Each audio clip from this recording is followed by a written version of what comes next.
4 మాటలలో ముగించాలి, ఎందుకంటే నలుగురు చెప్పారు కదా. 4 మాటలలో ముగించాలి. సో మొదటి మాట, విశ్వాసంని గురించి మోని పంచుకుంది. యాక్చువల్గా నేను పంచుకుందాం అనుకున్నా, సేమ్ అదే. ఓకే, నేను పంచుకోవాలని అనుకున్నా. అందులో మృతమైన విశ్వాసము, బలమైన విశ్వాసం, బలహీనమైన విశ్వాసం, అల్ప విశ్వాసం. వేస్ట్ ఇంత విశ్వాసం ఉంటే. అంటే కార్యం కాదు. కార్యం కావాలంటే గొప్ప విశ్వాసం కావాలి. ఈ మృత విశ్వాసం వేస్ట్, పరలోకానికి తీసుకువెళ్ళని విశ్వాసం అది. ఈ అల్ప విశ్వాసం వేస్ట్, ప్రార్థన చేసినా కానీ దయ్యం పోదు. పోతుందా? సాతానుడు పోయిండా? ఎందుకు పోలేదా అంటే మీకు అల్ప విశ్వాసం ఉన్నదని చెప్పాడు. సో వేస్ట్ ఆ విశ్వాసం. కానీ ఏ విశ్వాసం ఉండాలి? బలమైన విశ్వాసం ఉండాలి. బలమైన విశ్వాసం అంటే ఏంది అని అంటే, మీరు మరి ఆ శతాధిపతి యేసుక్రీస్తు ప్రభు దగ్గరకు వచ్చి, అయ్యా మరి నా దాసుడు అనారోగ్యంగా ఉన్నాడు, నువ్వు మరి స్వస్థపరచు అని కోస్తాడు. అంటే యేసుక్రీస్తు ప్రభు అంటాడు వెంటనే, ఓకే నేను మీ ఇంటికి వస్తా అంటాడు. వస్తా అంటే ఈయనేమంటాడంటే, అరే మా ఇంటికి రావద్దు. ఎందుకు? నేను యోగ్యుడని కాదు, పాత్రుడని కాదు, అంత పెద్ద పని కాదయ్యా ఇది, నువ్వు ఇంటికి వచ్చి చేసేటంత పని కాదు. ఎంత పని ఇది? నువ్వు మాట సెలవిస్తే చాలు, అంతే నా కార్యం అయిపోతుంది. నువ్వు ఇంటికి వచ్చి చేసేటంత పని ఏమైనా కాదు. మాట సెలవి అన్నది గొప్ప విశ్వాసం. వస్తా అంటే. కానీ ఈ రోజులలో పాస్టర్ గారు రానంటే, అయ్యా పని ఉన్నదమ్మా, మీటింగ్ ఉంది, అరే రావాలి, ఎట్లయినా రావాలి. అదేం విశ్వాసం? సో మీది ఎలాంటి విశ్వాసం ఉండాలి? వస్తా అంటే రాకయ్యా అనాలి. అవునా కదా? Yes or no? అరే కొంచెం గట్టి చెప్పండి. ఎస్, అలాంటి విశ్వాసం ఉండాలి. అంటే ఇది గొప్ప విశ్వాసం. నేను దీనికి ఇంకొకటి యాడ్ చేస్తాను. మోషే ఏం చేస్తాడంటే, ఆల్రెడీ మోషేకి దేవుడు ఒక కర్రనిస్తాడు, అంటే ఆయన దగ్గరనే ఉంటుంది. అయితే నేను పోను అని అంటే, అచ్చా నీ చేతిలో ఏమున్నది? వారు నమ్మరు. అంటే నీ చేతిలో ఏముందంటే కర్ర ఉన్నది అంటాడు. అయితే ఆ కర్రని ఏం చెయ్యి, నువ్వు నేల మీద వేయి అంటాడు. అయితే అది వెంటనే పాము అయిపోతుంది. దాన్ని మళ్ళీ తోక పట్టుకో అంటాడు, కర్ర అయిపోతుంది. పో నువ్వు ఆ కర్ర తీసుకొని పో, నేను ఫరోకి నిన్నేం చేస్తా, దేవునిగా చేస్తా అంటాడు. కర్ర చేస్తాడు, ఏడినైనా కానీ చాచేస్తాడు. రాజదండం చాచినాడు, చాచేస్తాడు, కార్యాలు అవుతూ ఉంటాయి కదా. ఫరోని ఊపుతాడు. దేనితోటి? ఆ కర్రతోటి. సిద్ధపరిచి ఇచ్చాడు.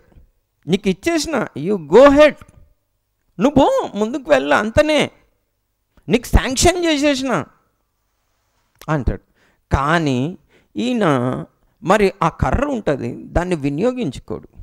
చాలా అంటే ఒక సందర్భంలో, ఎక్కడ అంటే ఆ సందర్భంలో మరి ఇన్ని అద్భుతాలు చేసి 10 తెగులు చేసి దేవుడు విడిపించుకొని వస్తే, మరి ఇక్కడ ముందు సముద్రం ఉంటుంది, వెనుక శత్రువులు తరుముతూ ఉంటారు.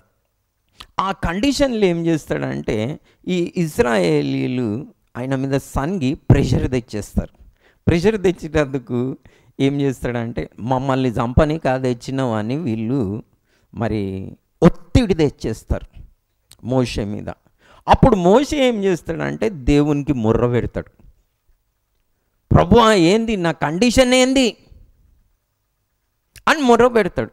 అప్పుడు మరి దేవుడు చెప్పిన మాటలు ఏంది? ఎవరైనా చెప్తారా? బైబిల్ చూడకుండా చెప్పండి. ఎవరైనా చెప్తారా? చాలా ఇంపార్టెంట్, నన్ను చాలా బలపరిచే ఒక మాట నేను అందు గురించి మిమ్మల్ని అడుగుతున్నా. ఏమంటాడో తెలుసా? నువ్వు నాకెందుకు మొర్ర పెడుతున్నావు? నీ చేతిలో ఏముంది? కర్ర ఉంది కదా. నువ్వు నాకు మొర్ర పెట్టే అవసరం ఏడు ఉన్నది? నీకేం చేసినా? నేను ఇచ్చిన, శాంక్షన్ చేసేసిన.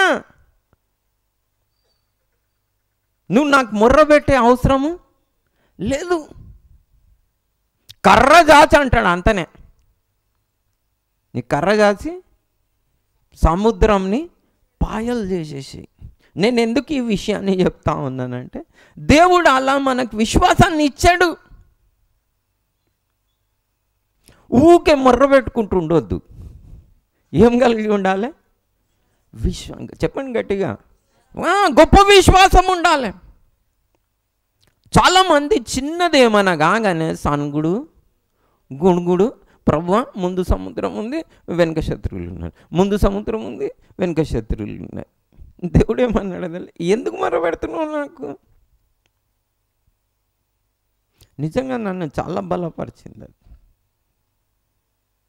మన ప్రార్థనలో మాటలు తక్కువగా ఉండాలి, విశ్వాసం ఎక్కువగా ఉండాలి. కానీ చిత్రానికి విశ్వాసం తక్కువ, ఇది అల్పమైందో బలహీనమైందో మృత విశ్వాసం పెట్టుకొని ఓ చేస్తూ ఉంటారు. అలా ఉండకూడదు. ఎందుకంటే నేను ఎందుకు చెప్తున్నానంటే, యేసుక్రీస్తు ప్రభు చెప్పాడు, నువ్వు అడగకముందే నీకు అక్కరగా ఉన్నవేవో మీ పరలోకపు తండ్రికి తెలుసు, ఆల్రెడీ తెలుసు. ఇంకేం చెప్తాం మనం? ఇంకా చూడండి, మనకు మత్తయి సువార్తలో మనకి 6వ అధ్యాయం 8వ వచనమా 8, 10 చూడండి. మీరు అడగకముందే అంటాడు. ఎన్నో వచనం చదవండి. కాబట్టి మీరు మీ తండ్రిని అడగక మునుపే మీకు అక్కరగా ఉన్నవేవో ఆయనకు ఇంకేం చెప్తాము? ప్రభువా నాకు ఇదయింది, ఇట్లా అయింది, అదయింది అని అన్ని డీటెయిల్స్ ఇచ్చే అవసరం ఉందా? లేదు. కానీ చూడండి, ప్రార్థనలో ఫుల్ డీటెయిల్స్ ఇచ్చేస్తారు. ఏమేం చేయాలి, ఎట్లెట్లా చేయాలని కూడా డైరెక్షన్ ఇచ్చేస్తారు. కాబట్టి మీకు అక్కరగా ఉన్నదేదో మీరు చెప్పేంత అవసరం లేదు. దేవునికి తెలుసు. కానీ ఏం కావాలి? అది పొందుకోవాలంటే విశ్వాసం కావాలి. అది కొద్దువగా ఉంది. మనకి ఆ గొప్ప విశ్వాసం ఉంటే నిజంగా మనకు అడగక ముందే తెలుసు. ఎట్లనైతే మోషకి దేవుడు సిద్ధపరిచి పంపించేశాడు. నీ చేతిలో కర్ర ఉన్నది కదా, నేను పంపించిన గో హెడ్ అంత, నేను దాంతో సక్సెస్ అయిపోతావు. అలాగనే దేవుడు అంటా ఉన్నాడు, నువ్వు నాకెందుకు మొర్ర పెడుతున్నావు? నీ చేతిలో ఏమున్నది? నువ్వు భయపడక అట్లా. సో మీ యొక్క పరిస్థితి కూడా ముందు సముద్రం, అయ్యా చూస్తే నా బతుకంతా ఇట్లనే అయిపోయేటట్టున్న సత్యంత వరకు. ఇట్లా చూస్తే ఇట్లా, వెనుకనేమో శత్రువులు, అమ్మ నన్ను అపహాసం చేసేటోళ్ళు చాలామంది, సహాయం చేసేటోళ్ళు తక్కువ మంది. బ్రతుకు చూస్తున్నామో ఫ్యూచర్ ఏం లేదు. ఫ్యూచర్ ఏమున్నది? ఎర్ర సముద్రం ఉన్నది, దాన్ని ఎవరు పాయలే చేయలేరు, అయిపోయింది నా బతికే ఇంత అని మీరు ఫిక్స్ కాకండి. అనిపిస్తుంది అట్లా. ఎందుకు? చూస్తూ ఉంటే భవిష్యత్ ఏం కనిపించదు, బ్లాంక్ కనిపిస్తుంది, అంధకారం కనిపిస్తుంది. హరీష్ తమ్ముడు పంచుకున్నట్టు. అంటే ఎటు పోని పరిస్థితి, ఎటు తోచని పరిస్థితి. అంటే ఏం కనిపించదు, దారి ఉండాలి కదా కనిపించడానికి. పరిస్థితులేమో వెనుక నుంచి తరుముతూ ఉంటాయి, మన పరువు తీస్తూ ఉంటాయి, మనల్ని ఇబ్బంది పెట్టేస్తారు, తారుమారు చేసేస్తూ ఉంటాయి. ముందేమో సముద్రం ఉంటుంది. మీ జీవితంలో అలాంటి పరిస్థితి ఎదురైతే ఎవరికి ఎదురు కాదు అని కాదు, అందరికీ ఎదురవుతుంది. ఆమేన్. మీరు అనుకోకండి ఇది నాకే వస్తున్నాయి స్పెషల్గా ఏవో అని అనుకోకండి. నో, అలాంటి పరిస్థితిలో మనకు కావాల్సింది ఏంది? గొప్ప విశ్వాసం. మనం దేవుడేమంటాను, నాకెందుకు మొర్ర పెడుతున్నావు? విశ్వాసం కలిగి ఉండు. అందుగురించి వారి కష్టాలలో కూడా అలల చేత కొట్టబడతా ఉంటే, వర్షం పడతా ఉంటే, ప్రభువా మేము నశిస్తున్నాం, నీకు చింత లేదా అంటాడు. అరే ఎందుకు మీకు చింత? ఎక్కడున్నా నేను? ఓడలనే ఉన్నా. ఎక్కడున్నాడు ప్రభు? ఓడలనే ఉన్నాడు. పోయి ప్రభువా, ఇన్ని అద్భుతాలు చూశారు కదా, ఏమవుతుందని గమ్మున వీళ్ళు కూడా వండుకోవచ్చు కదా మంచిగా మెత్తేసుకొని. కానీ ట్రయల్ కొడతారు. ఏం ట్రయల్ కొడతారు?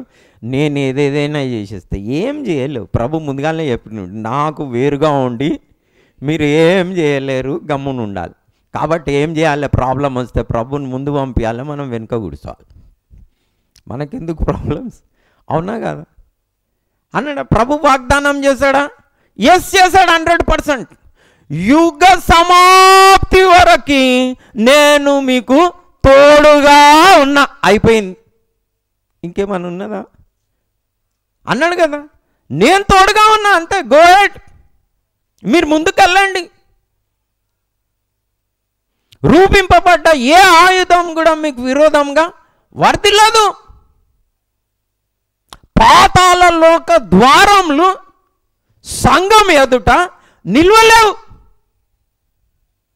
నేను తెరిచిన తలుపులు ఎవరు మూయలేరు, నేను మూసిన తలుపులు మనకు తెరిచేసిండి, అయిపోయింది. మనకిప్పుడు కావాల్సింది ఏంది? గొప్ప విశ్వాసం. మనం అలాగనే మోషే, మనం పాట పాడుతూ ఉంటాము, ఏమన్నా అంటే మోషే ప్రార్థించగా మన్నాను కురిపించాను. యాక్చువల్గా వీళ్ళు సనిగినరు, మోషే ప్రార్థించలే, దేవుడే మన్నాను కురిపించేసిండు. మీరు చదివి చూడండి. సో అలాంటి విశ్వాసం ఉండాలి. కానీ వీళ్ళు భక్తులు తెలియకుంటే ఏం రాసిండ్రు? మోషే ప్రార్థిస్తే మన్నాను కురిపించిండ్రు. లేదు, అది ఎక్కువైపోయింది. ఏది? ప్రార్థన ఎక్కువైపోయింది, విశ్వాసం తక్కువైపోయింది. నో, అట్లా ఒక దాని మీద ప్రార్థన, ఆ పాట అట్లా రాజేష్ అలా అంటాడు. No, faith counts. ఫెయిత్లో పవర్ ఉంది, విశ్వాసంలో శక్తి ఉంది. ఎందుకంటే విశ్వాస వీరుల జాబితా అది, ప్రార్థన వీరుల జాబితా కాదు. ప్రార్థన వీరుల జాబితా ఉందా? ఎవరిదున్నది? విశ్వాసం. నాకు చాలా చిత్రం అనిపిస్తుంది ఏంటంటే, ఈ డానియల్ని గురించి కూడా, డానియల్ 3 సార్లు ప్రార్థన చేస్తాడు డైలీ అన్నది ఉన్నది. సిస్టర్ గారు కూడా పంచుకున్నది. కానీ సింహాల పోయినప్పుడు నాకు చిత్రం అనిపిస్తుంది ఏంటంటే, సింహాల బోనుల్లో ప్రార్థన చేసినట్టు లేనే లేదు. ఉందా? యాక్చువల్ ఎక్కడ ప్రార్థన చేయాలి? అమ్మ ప్రభువా, అన్ని సింహాలు ఉన్నాయి, ఇవేంది నా పరిస్థితి, ఇట్లా చేసినావు, డైలీ 3 సార్లు ప్రార్థన చేస్తే అనాలే. కానీ ఈయన ఏం చేసిండు? సిద్ధపడి ఉన్నాడు. సో మీరు కూడా ప్రార్థన చేస్తే అలాంటి విశ్వాసంతో ఉండాలి. సింహాల బోన్లు వేసినా కానీ నెమ్మదిగా ఉండాలి. ఏం కాదు, ఈ విశ్వాసం బలంగా ఉండాలి. కాబట్టి సింహాలన్నోళ్ళని మూసారు. దేంతో మూసారు? విశ్వాసంతో. ఏం చేశారు? సింహాలన్నోళ్ళని మూసారు, యుద్ధాలని జయించారు. మరి ఏది సాధించినా దేంతో సాధించారు? విశ్వాసంతో సాధించారు. 11వ అధ్యాయంలో అంతా మనం చూసినట్టయితే దేని గురించి చూసినాము? విశ్వాస వీరుల జాబితా, అది లిస్ట్. దేని వలన సాధించారు? విశ్వాసం. కాబట్టి మొదటి మెట్టులో విశ్వాసం లేకుండా దేవునికి ఇష్టులై ఉండుట అసాధ్యం. సో మీరు దుష్టుని అగ్నిబాణాలను కూడా చల్లార్చాలంటే ఏం పట్టుకోవాలి? విశ్వాసం అనే డాల్. ఎన్నో తలంపులు ఇస్తాడు. అయిపోయింది, నీ కేసే వేస్ట్, ఇంకేముంది, బతికి చచ్చిపో. ఎవరంటారు? తోడ భార్య కూడా అంటది, యోబుని అన్నది చూడు, ఇంకెందుకు బతుకుతావు, దేవుణ్ణి దూసి చచ్చిపోరాదు, నీ బతికే ఇట్లా అయిపోయింది, నువ్వు వేస్ట్ ఫెలో, నువ్వు చూడు ఏమైంది అని అనొచ్చు. మీరు దాన్ని పట్టించుకోకండి. దాన్ని జయించడానికి ఏం కావాలి? విశ్వాసం.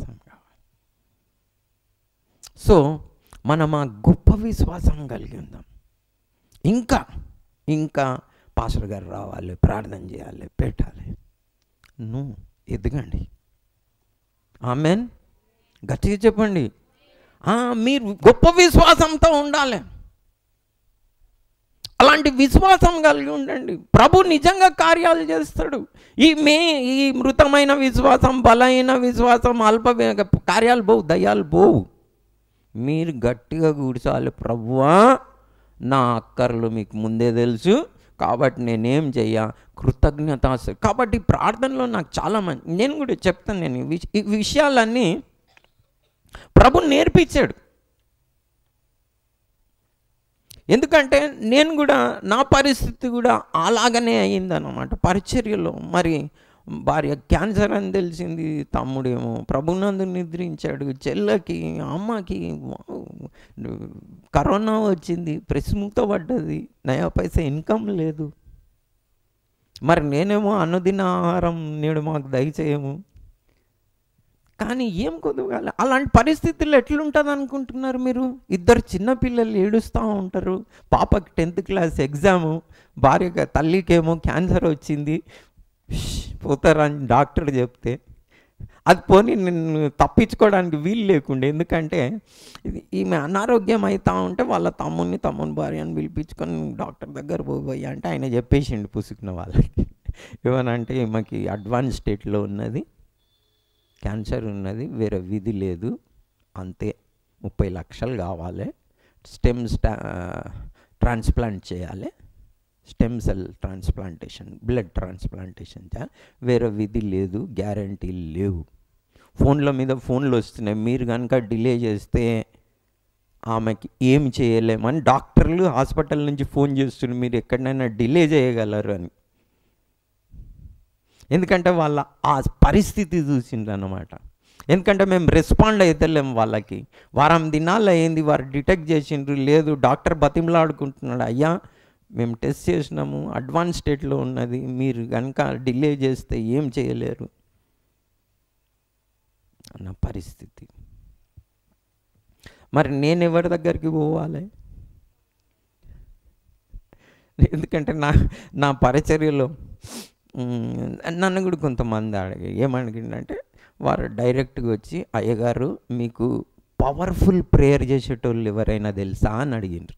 నేనన్నా పవర్ఫుల్ ప్రేయర్ చేసేటోళ్ళు నాకెవరు తెలియదు, ఈ పవర్లెస్ ఏంది పవర్ఫుల్ ప్రేయర్ చేసే అంటే కొందరు చేస్తే అయితే అయ్యగారు అట్లా పవర్ఫుల్ ప్రార్థన చేసేటోళ్ళు ఉన్నారంటే నాకు తెలియదు అని చెప్పిన. ఇప్పుడు నేనేం చేయాలి అంటే అప్పుడు నేను నవ్వుకున్నా. ఏమని? ప్రభు వీళ్ళేంది ఇట్లా అడుగుతుండు, పవర్ఫుల్ ప్రేయర్ చేసేటోళ్ళు ఉంటారు, ఆడికి పోతే కార్యం అవుతుంది. ఎట్లయితుంది? దేవుని చిత్తం లేనిది, విశ్వాసం లేనిది. నో. అప్పుడు నేను అనుకున్నా, మరి ఇప్పుడు నా పరిస్థితి ఇట్లా అయ్యింది, ఏం చేయను అలాంటి పరిస్థితిలో? సో నేనేం చేసినానో మీకు చెప్తా, ఓకేనా? ఇప్పుడు మనం ఆ వాక్య భాగం నేను ఇంతకుముందు కూడా పంచుకున్నా, కానీ ఇంకొకసారి మనం చేద్దాం. ఫిలిప్పీలకు రాసిన పత్రిక మరి 4వ అధ్యాయం 4వ వచనం నుంచి చేద్దాం. నేను చేసిన పని చెప్తున్నా. ఏ పని? మా భార్య క్యాన్సర్ వచ్చింది, ఇంకా బతకదు, 30 లక్షలు కావాలి, పిల్లలు మరి 10th క్లాస్ ఎగ్జామ్ ఉన్నది. నేను ఇంట్లోకి ఎవ్వరికి ఏం చెప్పాలి? మా అమ్మకి కానీ, తల్లికి కానీ, బంధువులకు కానీ, అయ్యయ్యే ఇట్లా అయిపోయింది. సంఘస్థులకు కూడా తెలియదు. మా భార్య క్యాన్సర్ వచ్చిన సంగతి మా చర్చి వాళ్ళకి 2 years వరకు తెలియదు. నేను చర్చికి పోయి వస్తున్నా. ఎట్లుండి ఉండొచ్చు చూడండి. నేను ఎందుకు చెప్పలేదు తెలుసా? ముందుగా వాళ్ళు గుండె వలుగుతారు. అయ్యగారు మీకు ఇట్లా అయిపోయిందా, ఏం చేయాలని వాళ్ళని చూసి నాది వలుగుతుంది. ఎందుకంటే మీరు మరణించిన వారి ఎవరైనా ప్రభునందు నిద్రించిన వారి ఇంటికి పోతే మనం గట్టిగా పోతాం, వాళ్ళ ఏడుపు చూసి మనకి ఏడుపు వస్తుంది. మనమేమో గట్టిగా ఉందాం, వాళ్ళని బలపరుస్తాం అని పోతాం, కానీ వాళ్ళ ఏడుపు చూసి ఏమవుతుంది? మనకి ఏడుపు వస్తుంది.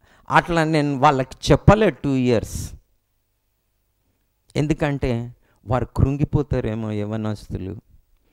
ఇంత బలంగా పరిచర్య చేస్తూ ఉంటే ఈయనకెందుకు ఇలాంటి కష్టం రావాలని వారు కృంగిపోతారని 2 years చెప్పలే, నేను ఎవరికి చెప్పలే, తెలియదు, ఇంట్లో కూడా తెలియదు, ఎవరికి ఏం చెప్పలే, ఖాళీ చేసిన పని చెప్తున్నాను నేను మీకు. ఎందుకు? గొప్ప విశ్వాసం కావాలి. ఏ విశ్వాసం కావాలి? అలాంటి పరిస్థితులు నేను ఎదురై చెప్తా ఉన్నాను. నేను ఇది ఏదో ఎక్కడో బైబిల్ కాలేజీలో నేర్చుకున్నది కాదు, నా సొంత జీవితంలో. అది నేను ఒక ప్రసంగం గట్టిగా చేస్తున్నా అంటే నా ఊపు వేరే ఉండే, ఓకేనా, గట్టిగా చేస్తూ ఉంటే దేవుడు ప్రవక్తలకు నేర్పిస్తాడు. కాబట్టి ప్రభు నేర్పిస్తూ ఉన్నాడు నాకు. ఎజేకియల్ ప్రవక్తకి నేర్పించిండు, మనుష్య కుమారుడా నీ ప్రియమైంది నేను నీ నుండి తీసేసుకుంటున్నా, నువ్వు ఏడవద్దు అంటాడు. దేవుడు ఇట్లా నేర్పిస్తాడని గట్టిగా ప్రసంగం చేసిన బల్లగుద్ది. నెక్స్ట్ వీక్ ఈ సమాచారం ఏది? మీ భార్య క్యాన్సర్ అనే. ఓహో, ఇక మన ఊపు ఎట్లుంటుంది? అంత ఊపిపోయిందంటే ఐస్ క్రీమ్ లాగా కరిగిపోతుంది. అంత అట్లుంటే ఎట్లుంటుంది చెప్పండి మీరు? లాస్ట్ వీక్ అట్లా ప్రసంగం చేస్తే నెక్స్ట్ వీక్ ఈ న్యూస్ ఉంటే ఏం చేస్తారు? అంత బలగుద్ది చెప్తారా? అంతా అయిపోయింది. సాతానుడు 99 ఆలోచనలు ఇస్తాడు, అయిపోయింది, స్టోరీ ఫినిష్ నీది అంటాడు. ఆ పరిస్థితులలో అంటే ఆ పరిస్థితి మనం నేర్చుకోవాలి. ఆ గొప్ప విశ్వాసం కావాలి. కదలకండి, మీరు గట్టిగా ఉండండి. అలా నేను చేసిన పని ఫిలిప్పీలకు రాసిన పత్రిక 4వ అధ్యాయం 4వ వచనం నుండి చద్దాం 6వ వచనం వరకు. ఎల్లప్పుడూ ఏం చేయాలి? మిమ్మల్ని తిట్టినా కొట్టినా అవమానించిన అన్నమున్నా లేకపోయినా మిమ్మల్ని వేస్ట్ ఫెల్లో అన్నా, మీకు ఫ్యూచరే లేదు అన్నా, మీ ఆరోగ్యం మంచిగానే కాదు, ఇది ఇంతే సంగతులు. ఏం చెప్పిండ్రంటే నాకు 9 సంవత్సరాలు బహుశా బతకొచ్చు, కానీ కాంప్లికేషన్స్ ఉంటాయి. దాదాపు 6 నెలలు ఐసీయూలో ఉండాలి, ఎవరు కలవనికి వీల్లేదని చెప్పారు. అలా చెప్తారు. నేను పోయి ప్రతిసారి ఏందయ్యా ఇంకా ఆపరేషన్ చేస్తలేరు అంటే ఏం మాట్లాడారు ఎవరు? ఎందుకంటే వాళ్ళ టీం మాట్లాడుకొని ఈమెంది ఇంత ఇంప్రూవ్ చేస్తున్నది అని వాళ్ళు బిత్తరపోతూ ఉన్నారు. ఇప్పటి వరకు ఆపరేషన్ లేదు, 7 సంవత్సరాలు అయ్యి 8వ సంవత్సరంలో అవుతుంది. వాళ్ళు ఆపరేషన్ చేసింటుంటే 9 సంవత్సరాలే వస్తుందని, ఇంకెన్ని సంవత్సరాలు వస్తుందో నాకు తెలియదు. మళ్ళీ ఇప్పుడు చేస్తే ఇంకేం బాంబు పడుతుందో ఆడ తెలియదు నాకు. మీ ముంగట గట్టి. కానీ ఏదేమైనా నాకేం బాధ లేదు, ప్రభు నేర్పిస్తూ ఉన్నాడు కదా. ఎల్లప్పుడూ ఏం చేయండి? సులభమా? భార్య క్యాన్సర్ వచ్చింది, పాప 10th క్లాస్ ఉన్నది, పిల్లలు ఏడుచుకుంటూ కూర్చుంటే, ఎగ్జామ్స్కి ప్రిపేర్ అవుతూ ఉంటే జోకా? ప్రభు నందు ఆనందిస్తారా? కానీ ఆనందించే. సో మీ పరిస్థితులు ఏమున్నా ప్రభు నందు ఆనందించండి. మరలా చెప్పుదును, ఆనందించండి. మీ సహనంను ఇక ఇప్పుడు పంచుకున్నారు మినోరామ, వీళ్ళు మన ఎలిజబెత్ సిస్టర్ గారు పంచుకున్నారు. మీ సహనం ఏం చేయండి? వెలుగు గురించి పంచుకున్నాడు కదా. మీ సహనం సకల జనులకి ఇన్నైనా కానీ కూల్గుంటున్నవేంది? ఇట్లున్నా కానీ ఏంది కూల్గుంటున్నావు? ఇన్ని చేసిన వాడు కూల్గుంటాడా? కానీ మీరేం చేయండి? సైలెంట్గా ఉండండి, మౌన గీతం పాడండి. ఆమెన్. మీరేం బాధపడకండి. సో మీ సహనంని సకల జనులకు తెలియజేయండి. ప్రభు సమీపంగా ఉన్నాడు. దేని గురించి ప్రభు నందు ఆనందించాలంట, మీ సహనం సకల జనులకి తెలియజేయాలంట. దేని గురించి ఏం చేయొద్దంట అంటే, దేని గురించి అంటే భార్య క్యాన్సర్ వచ్చినా కానీ ఏం చేయొద్దంట. మీకెవరికైనా అలాంటివి వస్తే ఏం చేయొద్దు చెప్పండి. ప్రభుని పోయి లేపేసేయచ్చు. ప్రభువా మేము నశిస్తున్నాం, చింతలేదా అని. ప్రభు ప్రాణం పెట్టాడు. దానికి ఏం కావాలి? గొప్ప విశ్వాసం కావాలి. ప్రభు మన ఓడలనే ఉన్నాడు. అలలు కొడతా ఉంటాయి, కానీ మనమేం బెదరకూడదు. మనకు విశ్వాసం కావాలి. దానికి పోయి ప్రభుని పోయి తట్టి లేపేసి, ప్రభు మేము నశిస్తున్నాం, మేము ట్రై చేస్తున్నాం, నీకు చింత లేదా? ప్రభు లేచేయమంటాడు. అరే బాబు, నేను ఏడికి పోయినా, పక్కకే ఉన్నా కదా. నీకు అల్ప విశ్వాసులారా అంటాడు మనల్ని కూడా. పోయి లేపినాం అనుకో, ప్రభువా వచ్చేసింది, ఏం చేయాలంటే అల్ప విశ్వాసులారా అంటాడు వాళ్ళని అన్నట్టు. ఇంకేమంటాడు? ఇంకేమన్నా డిఫరెంట్గా అంటాడా? ఏం లేదు. సో మీరు కూడా అలాంటి పరిస్థితులలో మరి దేని గురించి ఏం చేయకండి, చింతపడకూడదు. ఇంకా ఏం చేయమన్నాడో చూడండి. ప్రతి విషయంలోనూ ఆ ప్రార్థన విజ్ఞాపనముల చేత కృతజ్ఞతాపూర్వకంగా మీ విన్నపములు దేవునికి థ్యాంక్స్ గివింగ్ చెప్పాలంట, థ్యాంక్ యూ చెప్పాలంట. ఏం చేస్తే? భార్యకి క్యాన్సర్ వస్తే, కరోనా వచ్చి ప్రెస్ మూతపడితే, ఒకనొక సహాయం చేసి తమ్ముడు ప్రభునందు నిద్రిస్తే ఏం చెప్పాలనంట? ఉపవాస ప్రార్థన చేయాలి. నేను చేయలే, అందు గురించి చెప్తున్నాను మీకు. ఇక్కడ ఎట్లా చెప్పబడిందో అట్లనే చేసినాను. ఇక్కడ ఎట్లా చెప్పబడిందో దేని గురించి చింతించాలా? ప్రభునందు ఆనందించా. మళ్ళీ నా సహనంని సకల జనులకు చెప్పినాగా 2 years ఎవరికి తెలియదు. ఏంది ఏమవుతుంది కూడా తెలియదు. అంత కూల్. ఎందుకు? వాళ్ళు ప్యానిక్ అయిపోతారు. ఇక మా అమ్మ ఫుల్ సుఖం పెట్టిందంటే, స్టార్ట్ చేసిందంటే ఆపదు. ఇల్లు అమ్మేస్తా, అదే అమ్మేస్తా, ఆడికి తీసుకుపో, ఈడికి తీసుకుపో, నువ్వు వేస్ట్ ఫెలో ఉన్నావు అని స్టార్ట్ చేసేస్తుంది మా అమ్మ. లేదమ్మా ఉందాం, జర కూల్గా ఉందామా అంటే ఉండదు. ఇప్పుడే తీసుకోపో, కాగితాలు తీసుకో, వేస్ట్ ఫెలో అని. కానీ మనం ఏం చేయాలి? ఏం తొందర పడవద్దు, నేర్చుకున్నాం కదా. ఏం చేయొద్దు, తొందర వాడికి ఏమనొద్దు, కూల్గా ఉండాలి. అలా ఉన్న కృతజ్ఞతాపూర్వకంగానే నా విన్నపంని తెలియజేసిన. ఏం ఉపవాసం ఉండాలి, ఏం బాధపడలే, ఏం చేయలే. ప్రభు నా కండిషన్ ఇది, thank you, give thanks in everything for this is the will of God concerning you in Jesus Christ. ఇది ఇంగ్లీష్లో వస్తుంది కాబట్టి చెప్పిన అంతనే. నాకు ఇంగ్లీష్ వస్తుందని చెప్పలే. చిన్నగా ఉన్నప్పుడు సండే స్కూల్లో అట్లా నేర్పించింది. ప్రతి విషయంలో కృతజ్ఞతాస్తుతులు చెల్లించుడి.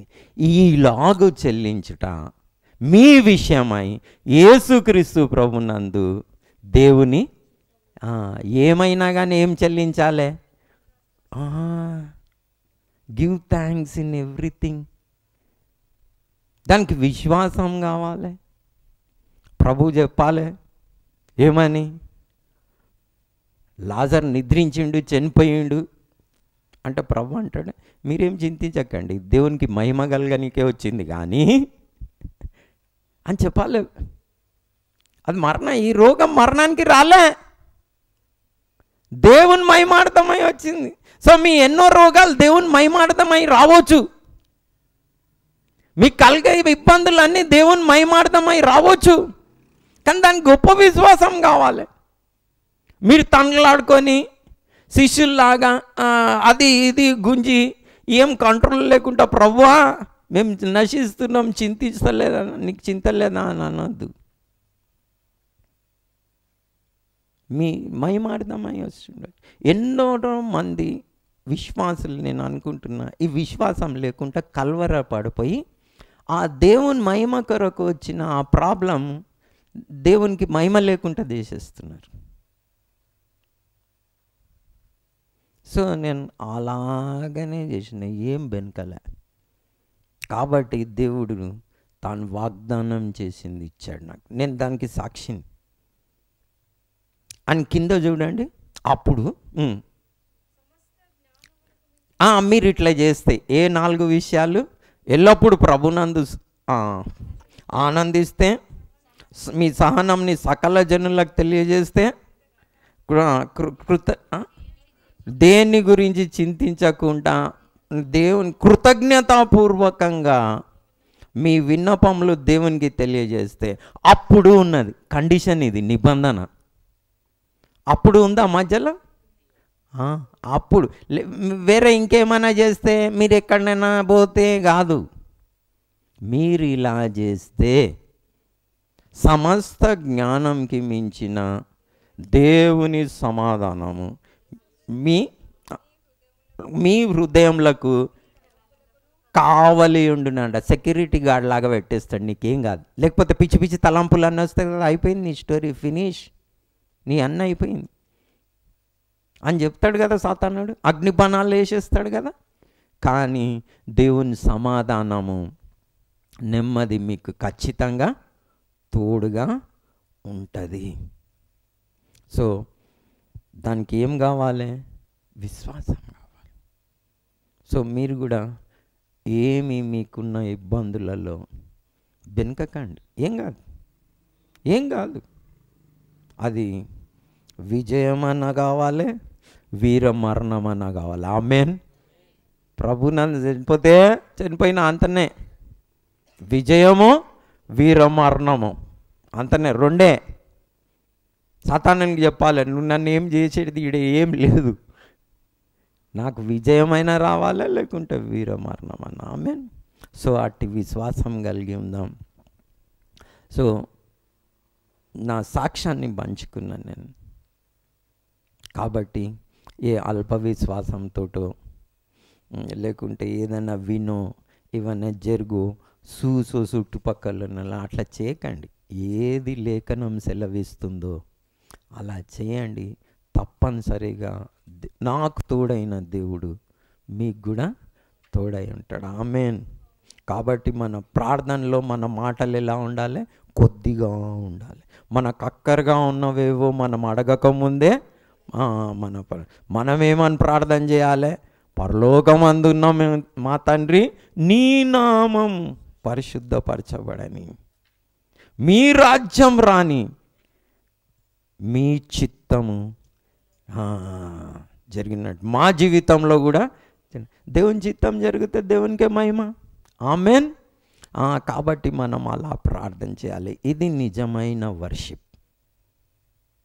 ఏంటంటే నాదేం లేదు ఇంట్లో, your name, your kingdom, your will, మీ నామము, మీ రాజ్యము, మీ చిత్తం, నాదేం లేదు ఇంట్లో. అది నిజమైన ఆరాధన. మరి ప్రార్థన చేసుకుందాం, దేవునికి వందనాలు చెల్లిస్తాం. మళ్ళీ ప్రభువా